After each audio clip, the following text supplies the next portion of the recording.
there's a category of D&D monster where they all just sort of stand above the rest. The A-list of the monster manual party. Unicorns, dragons, werewolves, vampires, these are all monsters that are so established in popular culture that they just had to be in D&D too. Not having them in your fantasy dice clicking game makes it feel incomplete. Giants are in this category, or they should be. So why are they just markedly less popular than any of the rest in the A-list? I'm Antonio D'Amico, this is Pointy, and we're gonna take a long, hard look at the biggest boys of D&D and try to give them a popularity booster seat in this brand new episode of D&D with a twist, Giant Edition. So when I think of giants, I think of...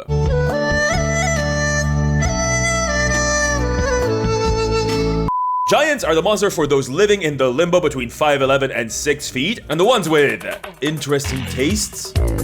So if you're a Pointy Hat regular, you will know that I often complain about monsters not having that much lore. This is not a problem here. Oh boy, is it not a problem. Giants have gotten a ton of lore. Some might say too much lore. I'm saying that. So let's get right into it. What are giants even? Giants are, according to like a bunch of D&D continuities, the very first people in existence. As in the very first things to walk around that weren't actual gods. They're all humanoid, some more than others, and most true giants descend from the union between two gods. The first is Anam, all-father, and specifically a god of creation in general. Let me tap the sign. There is lore stating that prior to sitting down to DIY giants, Anam just walk around the nothingness of space, making worlds and gods for fun. There's literal text saying he's the actual source of the matter, energy, secret ingredient of the sauce that other gods use to create everything else. As in, without Anam, other gods cannot create new things. Let me tap the sign again. Anyway, he did for sure create giants, and specifically what we call true giants with his hating wife Othea,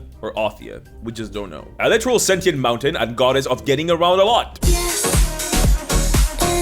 Patron saint of having just the most illegitimate children and champion of being no man's peace. Her whole thing is doing that, but I haven't quite divulged into making bottom of the barrel drama videos yet, so I'll keep it brief as I can. You'll see. Othea's first foray into the wonderful world of cuckoldry produced ogres. The happy father looked like this, so I don't know, he must have a winning personality. She only majored in cheatology later on when she decided to experiment with one-sided monogamy again, a whole bunch of times, with a god of Mimir sleepy time that rules the domain of cold side of the pillow called Ulutiu. The god she told Anand not to worry about. Out of their dalliance, we got most of what people call giant kin races, as opposed to the aforementioned true giants that she made with Anam. If you think this is complicated, you don't even know what's coming. Anand's actual sons made a sort of giant justice league, so Othea went so far as to pass one of these illegitimate sons she had with Ulutiu as one of Anam's kids, so that she could use this son to keep an eye on what the giant justice league was doing. But this was later revealed to Anam in, I don't know, the divine version of Jerry Springer, which led to a whole bunch of drama. Baby daddy Ulutiu was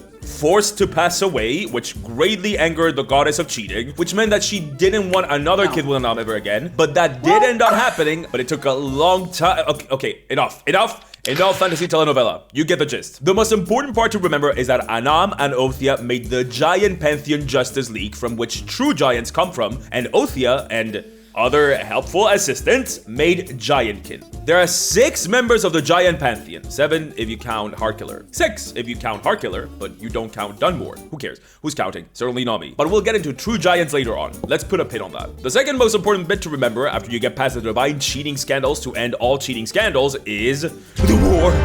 The war. And I had to track down a book from 1995 to make sense of this, so listen up. Giants went ahead and had themselves a big boys only war against dragons. How big? 1,000 years and a planet-wide big. As I said, giants have inhabited the world for a long time. They got here early. How early? Well, dragons hadn't even hatched by the time giants were building their massive big boy only empire. That early. And that's interesting, isn't it? Giants are sort of the titans of Greek mythology. Proto-gods in a way. The first people. Here before the current order of things was ever established. It certainly feels like stuff you can pull from campaigns. Anyway, at first, giants barely registered that there were weird eggs raining down from heaven, like meteors. Meteor. You know, this sounds mighty similar to Final Fantasy XIV lore. D&D dragon lore is inscrutable and has been subject to 12,000 retcons, so don't worry about it, it's fine. At some point, giants were kind of forced to notice dragons though, on account of several centuries having passed and dragons being now powerful enough to actually kill giants. And that's when the war the war started. By the end, the god Anam and the god of dragons, which, I mean, it doesn't say in this book, but we can assume it's the Final Fantasy one, played a game of fantasy snake and ladders that would decide the winner, since by that point, the massive giant empire was in shambles and the dragons were getting ready to start another war against themselves. And the fantasy snakes and ladders game ended in a draw, so the war just ended. Ta-da!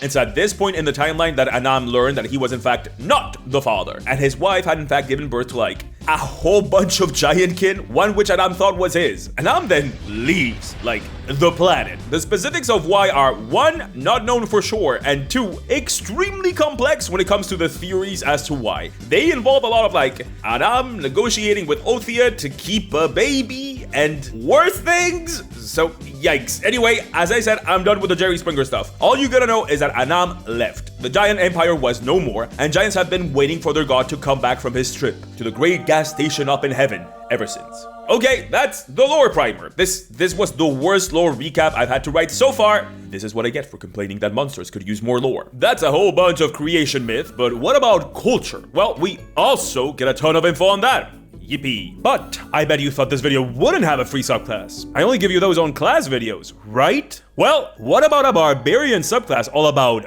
butchering? Literally becoming this cold and calculated master of dissection, with your rage becoming this sort of surgical frenzy that heals you through damage inflicted instead of giving you resistance to damage for a more aggressive playstyle. Or you know, just straight up turning your weapon into a meat hook. Sounds perfect for Halloween, right? Well, guess what? I did not make it. Hit Die Productions did. For free, like we do here, specifically for viewers of this channel to celebrate their latest spooky ooky project, Corpus Arcana. Corpus Arcana is a book about the coolest type of magic. I've done a whole rogue subclass based on this, I would know. Blood magic. How? Well, first, the book gives you an entirely new class, yes, class, not subclass, and it's called the Sanguimancer. It's a spellcasting blood mage with 3 new subclasses exclusive to it. And one of them lets you do bloodbending. How cool is that? But that's not all. If you're not into custom classes, how about 12 blood magic themed subclasses for the existing D&D classes? What does a blood magic druid look like? A wizard? A cleric? And what if each of them came with a stat block of a villain that uses those subclasses? That's so sick! Well, if you agree, you can go ahead and check out the free subclass they gave me, the Butcher. I was not kidding, they truly did that. They like the whole thing I do here about giving free stuff to y'all, so they gave you a free subclass. The link to that will be in the description, but the very first link is the link to the actual Corpus Arcana Kickstarter that just launched. They have several tiers, including the Archon one that gets you the PDF and a bunch of stuff like an adventure and tokens for your games, and the Maleficarum one, which gets you all that and the ability to name a boss, like in the book. That's a lot of power. Use it wisely. I just think it's sick that they went above and beyond to give me a thing to give to y'all for free in the spirit of the channel, so go check them out!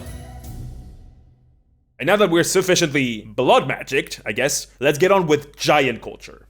Giant culture, or at least true giant culture, is super defined by the Ordering. Yes, spelled like that. The Ordering is, fun fact, also the name of the giant pantheon. But here we're talking about their social structure. The Ordering is a mix between a caste system, military rank, and noble title. Let me explain. Every giant, like every single individual giant, has a clear and defined place in the Ordering. There are no giants that are exact equals. This does imply that there's always a worse and better position, which is very caste system of them, but it's also closer to military in that you can move up ranks. But it's also closer to nobility in that these are not ranks. There are no rank 2 giants. Each giant has their own individual position, similarly to counts. If this sounds complex, just get ready because it gets even more complicated. Each giant tribe ranks their place in the Ordering based on their level of skill in a specific field that specific tribe values, with Anam being seen as the bestest giant in every possible field. He's like canonically a Mary Sue giant god. This does end up meaning that while members of one tribe all agree on their specific position in the Ordering, 2 members of 2 different tribes will most likely not agree as to where each of them stands in the Ordering. If a giant wants to go up in the Ordering, they'll challenge as superior. And if 2 tribes want to find out who's the most powerful tribe, they'll either parlay or fight. This structure does seem to work out for them for the most part, and it's not uncommon for giants to just be pretty okay with sitting at a specific spot in the Ordering regardless of if they have another giant above them or not. Okay, that's enough talk about culture and creation myth and other nerd stuff. And I keep talking a whole bunch about true giants and giantkin and all that. So what's up with that? Well, why don't we get into actual giants and figure out what we have to work with in D&D? So D&D giants work under EV rules, but this is D&D, so what else is new? They're actually a little bit different in that these specific EV rules are hereditary.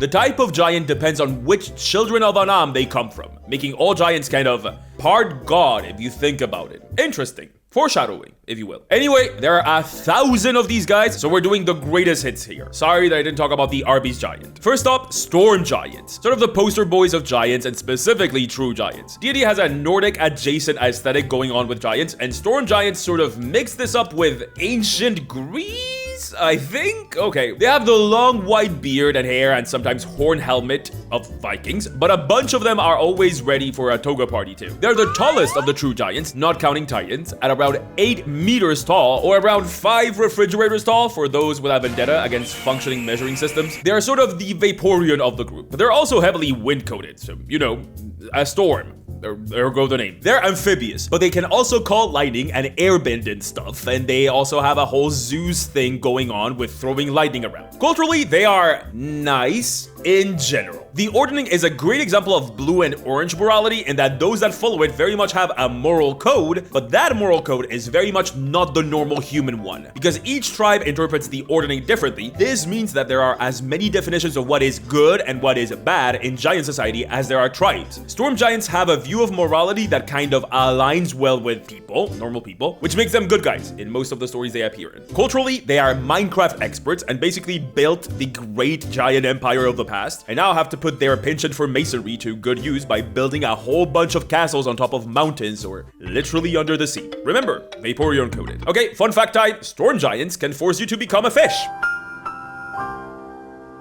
Leaving the poster boy basic giant behind, but staying in the true giant category, we have fire giants. Yep, that's the name. Fire giants' claim to fame is that they are the meanies, but unlike other giant meanies who are just big stupid idiots, these guys are mean and bureaucratic. If storm giants are noble Vaporeon Minecraft kids, fire giants are evil Flareon crafting system enjoyers. They are really good at making stuff, sort of like dwarves, which tracks because they look like dwarves, like super broad and stocky with short little legs. If you gave dwarves literal coal black skin, flaming red hair and eyes, and took the transform tool and dragged it to make a dwarf 5 meters tall, or 6 washing machines tall, for you know who.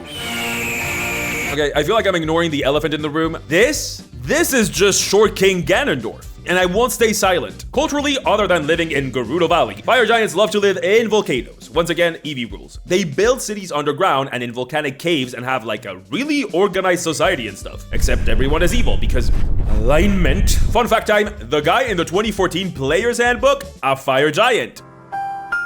Okay, since we've done a good boy and a bad boy, let's do a neutral boy next. Stone giants are the artistic siblings of the giant family. They're around the same size as fire giants, 5 meters tall, or 8.5 wine barrels tall, except stone giants are all lanky and skinny, since their whole thing is to generally avoid fighting at all costs. They have gray stone-like skin and wear gray stone-like clothes in hopes of just pancaking themselves against a wall so you don't notice them and let them write their fanfic in peace. That's literally what they do. Stone giant society is entirely built around whatever their chosen craft is, most often sculpture, and they form master and pupil bonds in a sort of like neutral version of the Sith. Fun fact time, they are the longest living giant. Okay, for our last one, we should talk about one of the giantkin. So let's pick the most famous one, furbolgs. Furbolgs are one of those D&D things that is sort of, maybe a little bit based on an actual mythological thing, but ends up just being its own thing, completely divorced of the origin of its name. The mythological furbolgs are an Irish race of people, just normal people, humans, for the most part. They are known for leaving Ireland as foreign exchange students to Greece, of all places, getting horribly sunburned in the process, no doubt, becoming interns to the Greeks, as the Greeks love to do, and then coming back to Ireland after their Mediterranean vacation to enjoy the beautiful cloudy skies and ever-present rain of the Emerald Isle. Irish people, don't get mad at me. I love Ireland. I learned my English there. I had an Irish accent when speaking in English growing up. I am one of you. Day 74, the Irish have not yet detected I am not one of them. The mythological Firbolg were just people. Cool people that did cool things like divide Ireland into provinces, but they were just people. In D&D, well, D&D Firbolgs are giants for one. They're also fuzzy, like covered in fur. They have big furry ears and huge noses. I have no clue as to where they got this, to be honest. They're also one of D&D's favorite thing to do when it comes to species. I call this the Lorax species. There are like 8 of these guys: wood elves, forest gnomes, centaurs, eladrins, etc. They take care of the trees, whisper the secret language of the planet, and paint with all the colors of the wind. You have seen this 1,000 times. Earlier editions had Firbolgs as a more of warrior Lorax role, talking about how they are super mega strong and super mega fierce and super mega warriors. And as editions have gone up in number, they have shifted to a more hippie approach, getting nicer and kinder and more reclusive as time has gone on. Although even from the beginning, they were always the nice guy of giant kids. In 5e, Firbolgs are all about illusory magic, which to me is a clear indicator that they are no longer the Klingons of the forest. What I find interesting about Firbolgs is their physical appearance, because Critical Role has sort of shifted the audience's perception of them wildly. For whatever reason, official art of CR Firbolgs ended up characterizing them as bovine-like sort of cow-themed, and I love it. I love it a lot. I love it so much. I like this so much better than just Beast from X-Men, the D&D species. I mean, when I think Guardian of the Forest, I don't think cow, but you know, why not? It certainly makes them visually distinct. I've said this 1,000 times, but visual distinction is what makes a species popular. I don't think Firbolgs would be nearly as popular if CR hadn't made them visually distinct. When it comes to inter-giant relations, true giants don't like Firbolgs because they are giantkin, and the other giantkin don't like them because they're nice. And this is the perfect setup to make any species ungodly popular because, as I've talked before with tieflings, everyone loves a whoopee. But of course, there are many others. Hillbilly giants. You call me anything you want, but don't call me that. Indie folk band The Mountain Goats giants. I broke free on a Saturday morning. Greek mythology face and high school giants. Sisyphus pushing that rock uphill. Ugly giants. You ugly bitch. Very big giants. I can kill you now. Water type giants. And nobody. How do you like that mythology joke? Plot twist, I was the mythology kid all along. Okay, so we've talked a whole bunch about giant lore, giant gods, and different flavors of giants, and that's all well and good. But what if we gave giants a new twist?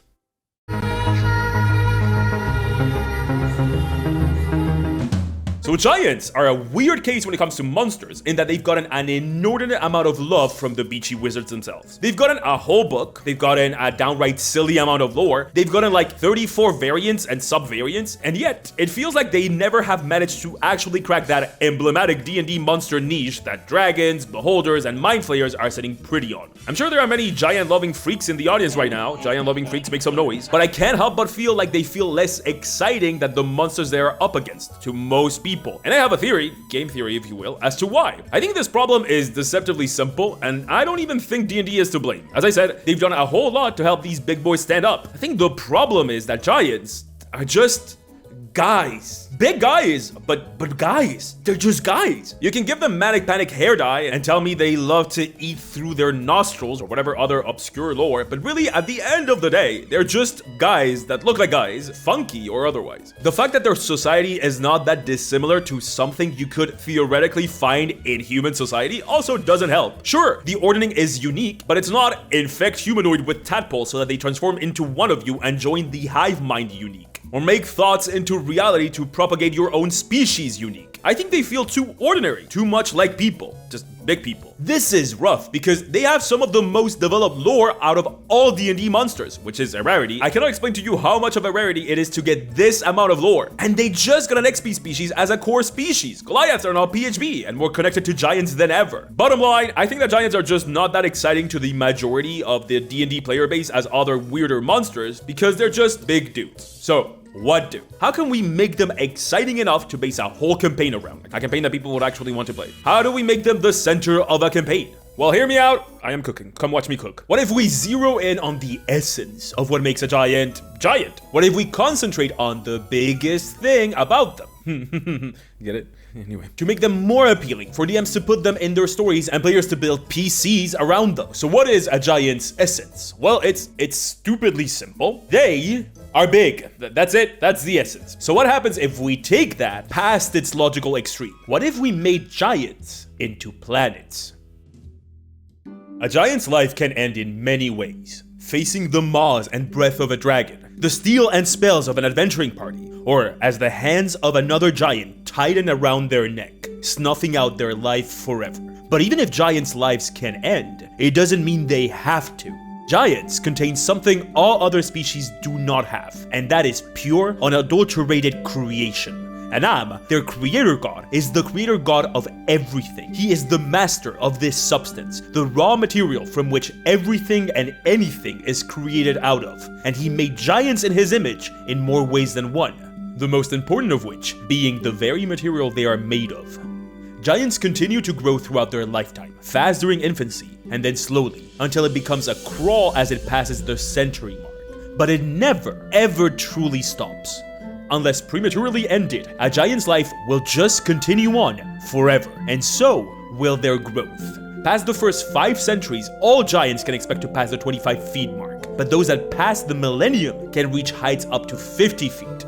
There is simply not enough data on this phenomenon to know exactly when this takes place, but giant legends and anecdotal evidence from traveling scholars state that there will come a time in a giant's lifespan where they achieve a size so large that they enter a sort of hibernation-like state. These giants, surnamed by academics as colossi, become so impossibly big that they can scarcely support their own size, and simply lay down and become a part of the landscape. Their form is altered by the elements and their unchecked growth, losing all semblance of a humanoid appearance as layers of sediment cover their body, atrophying while also growing. Fire giants become volcanoes, storm giants become snowed-in jagged peaks, rock giants become canyons. But make no mistake, they are very much still alive. Tales of a sleeping colossus waking up and either defending giantkind from outsiders or punishing giantkind for its transgression are passed down in giant tribes. Although this is not where their story ends, as even in this state, a giant will continue its biological imperative to become, somehow, even bigger.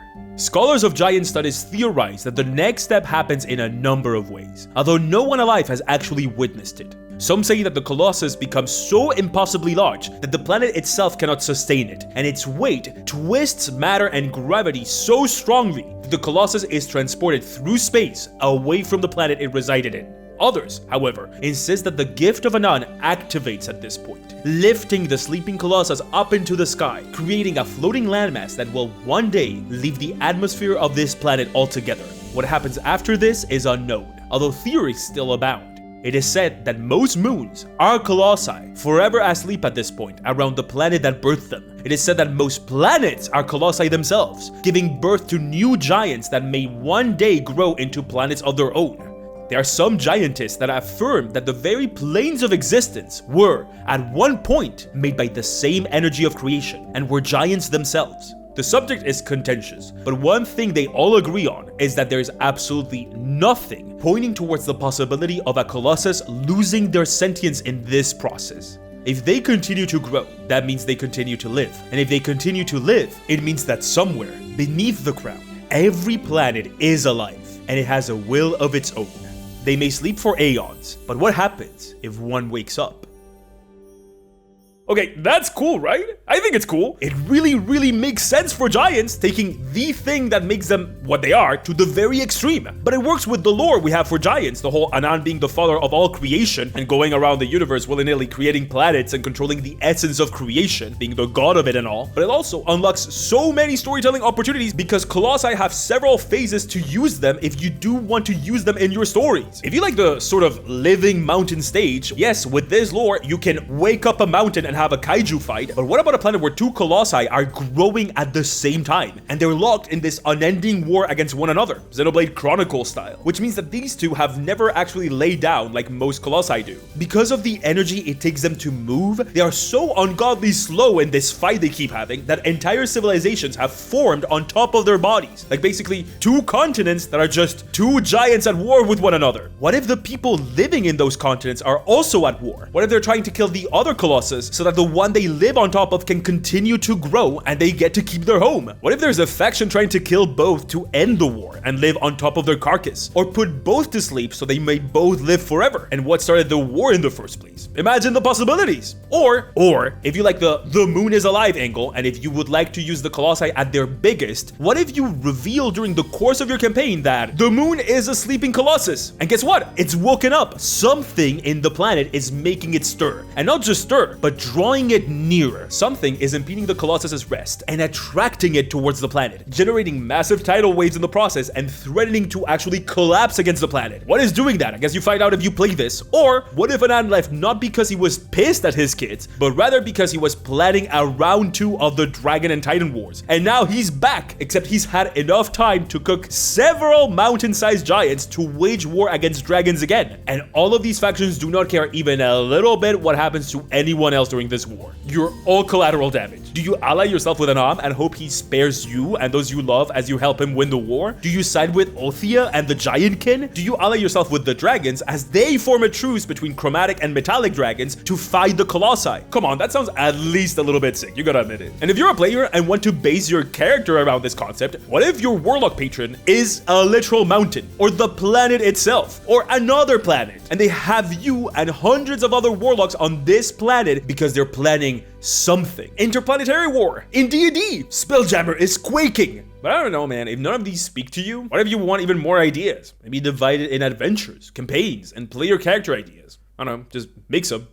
Or use the ones I wrote in the document in the description of this very video that you can find for 100% certified Pointy hat free. That's right, I think that giving you a stat block for a mountain, or I don't know, the moon is silly, but I can give you a ton of ideas to use the concept of a Colossus in your games. And if giants are not the thing for you, and you are siding with the lizards in the Giants versus Dragons war, here's a video all about dragons. And if you're into big monsters, here's a whole video on krakens. And that one comes with an entire free adventure. Yep, whole adventure for free. Okay, don't forget to drink milk so you can grow nice and big. Bye. Mwah.